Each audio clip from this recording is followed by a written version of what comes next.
$5.5 billion. That was once the estimated net worth of a man who rose from nothing and built an empire. These are the kind of rags to riches stories which we are supposed to admire and learn from. But for some reason, most of such stories turns out to be the symbolic house of cards, which comes crashing down as soon as the wind blows. Hello, and welcome again to the Queen Luxus podcast. Geopolitical Queen here, with today's episode on one of the rags to riches hustlers who turned out to be nothing but rags to ruthlessness. For some reason, people not born into riches and wealth, but somehow manage to hustle on the streets till they make it life, either through faking it, or scamming others, or stealing other people's money, one way or the other, can't manage to get rid of their street hustling tricks and low-life skills, but rather destroy themselves from their own reckless and ruthless mindsets. So what happened again? René Benko, a hustler from Austria, hit the headlines as a very successful businessman from Austria. He grew up miles away from the world of billionaires. He didn't inherit a large fortune, nor was he a graduate of an elite university. It was quite the opposite. In fact, he was a high school dropout from Innsbruck in Austria, a young man with enormous ambitions but no formal education. What he did possess, however, was an almost indomitable will to succeed and an extraordinary talent for persuading people. His career didn't begin in glass office towers, but in dusty attics. As a teenager, he converted penthouses into luxury apartments. He saw potential where others saw only old beams. With these early small deals, he honed his instincts for real estate and, more importantly, for other people's money. With some impressive acting skills and a charisma that few could resist, he approached wealthy families and investors. He didn't just sell them mere properties. He sold them a vision of rising values and dreamlike returns. And they believed him. In 1999, at just 22 years old, he founded Signa Holding. What followed was a rise unparalleled in European economic history. Benko amassed a network that reached into the highest circles of politics and business. He cultivated relationships with former chancellors, influential industrialists, and bankers. With success came excess. René Benko didn't just want to be rich, he wanted everyone to see it. His lifestyle became a display of power and seemingly limitless opportunities. At its heart was a status symbol that overshadowed everything else. His 62-meter-long super yacht Roma, a floating palace with 6 suites for 12 guests, was served by a 16-person crew. On board was a cinema, a fitness center with 360-degree views, and a swimming pool. The annual operating costs alone were said to be around $4.5 million. The Roma wasn't just a vacation spot. It was Benko's floating office, designed to impress investors. But the yacht was only one piece of the puzzle. On land, he owned a lavish villa in Eagles above Innsbruck, an open-air hunting lodge, and a chalet in the upscale ski resort of Lech. He also had a private jet, a Bombardier Global Express. His legendary Turgelin, a traditional South Tyrolean harvest festival, became a must-attend event for the country's elite. Being invited to Benko's home meant being part of the inner circle. Within a few years, he transformed himself from a small-time attic conversion specialist to the king of luxury real estate. His name became synonymous with success. He was the Wunderkind, the health-mate billionaire who had shown everyone what he was made of. Yet no one seemed to question the true foundation upon which this breathtaking wealth was built. His business dealings were equally glamorous. Benko acquired a stake in the Chrysler Building in New York. In Germany, he bought the Alsterhaus department store in Hamburg, the Oberpollinger department store in Munich, and the KaDeWe department store in Berlin. His masterpiece was to be the Elbe Tower, a skyscraper intended to transform Hamburg's skyline. In 2019, Forbes magazine estimated his net worth at around $4.9 billion, a fortune that made him one of the richest men in Europe. He was sealing billions with a handshake and being courted by the world's most powerful people. He was the king of the city, the master of a global real estate empire. He was at the very top, but behind the glittering facade lay a house of cards built on debt that simply brought everything crashing down. Any curious person would ask, how could a single person build such a vast empire?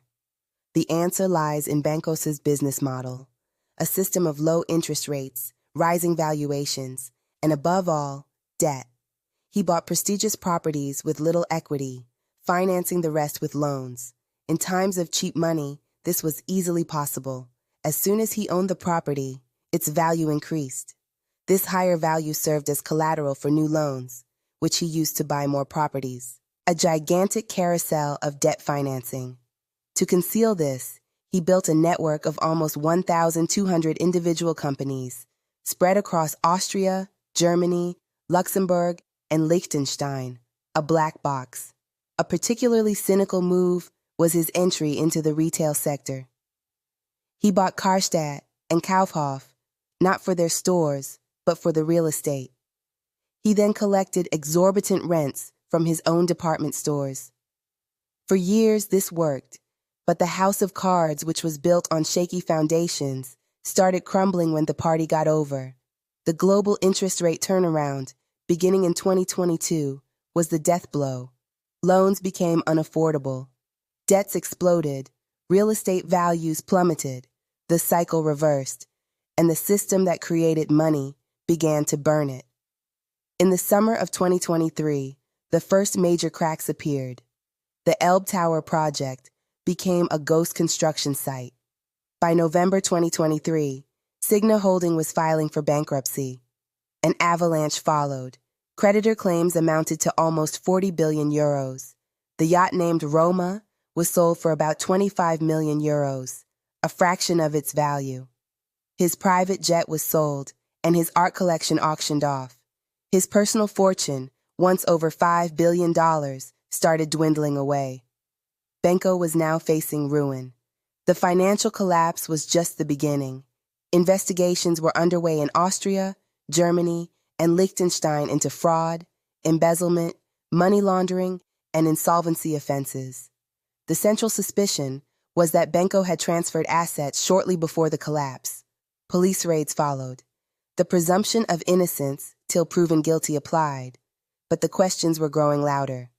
Only a fraction of the billions in claims will ever be repaid. Not only banks were affected, but also thousands of employees, traders, and small investors. That was how the Austrian wunderkind lost everything he once owned. Benko went from being a symbol of economic miracle to a figure of greed and irresponsibility. What remained was a mountain of debt of historic proportions, ruins like the Elbe Tower Bridge, and people who have lost their jobs or their savings. But how could it have come to this? How could a man who had reached the pinnacle of success fall so incredibly low? This isn't just the story of personal bankruptcy. It's the story of a system built on greed, debt, and hubris that collapsed like a house of cards, leaving behind a mountain of debt of unimaginable proportions. A magnificent drone shot of his villa in Eagles, followed by the desolate, unfinished Elbe Tower in Hamburg, is what is left behind. Benko always wanted more, bigger, shinier, and in the end, he left behind gigantic damage. But beyond the individual, the story raises a larger question. How could a system arise that enables such excesses? A system in which valuations were more important than values and debt was considered an asset. This downfall is not fiction. It is the real story of René Benko. The contrast couldn't be greater. On the one hand, images of pure luxury, of Benko with celebrities and heads of states, beaming and self-assured. On the other hand, headlines about bankruptcy, fraud allegations, and pictures of closed Karstadt department stores whose employees were laid off. René Benko, the former wunderkind of the real estate industry, has lost almost everything. He is fighting investigations, surveying the ruins of his life's work, and watching as his empire is dismantled piece by piece. In October 2025, Austrian court gave ex-billionaire Benko 2 years prison for insolvency fraud. More cases are still ongoing in several courts. His fortune, once measured in billions, has shrunk to almost nothing. Meanwhile, creditors are still fighting for what's left. Perhaps this system is the real loser. So here you have it, folks. What do you think? Was René Benko a brilliant visionary who overreached, or a ruthless gambler at the expense of others? Who else bears responsibility? Well, if you enjoyed listening to how René Benko, the Austrian wunderkind, lost his 5 billion euros empire, then kindly leave your thoughts in the comments section below. And thanks for tuning in. I will be back with the next broadcast. Good day.